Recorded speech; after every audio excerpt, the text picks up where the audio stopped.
నిజమైన క్రిస్మస్ చేయమంటారా? చేద్దామా?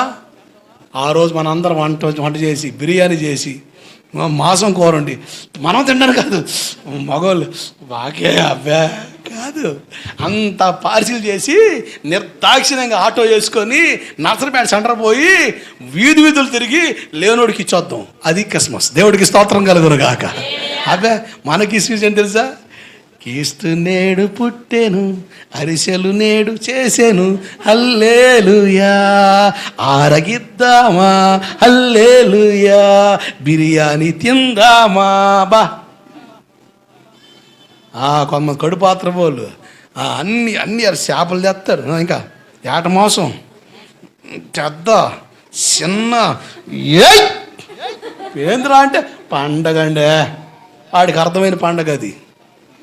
నువ్వు కడుపు కాల్చుకొని లేనోడి పెట్టడం క్రిస్మస్. దేవుడికి స్తోత్రం.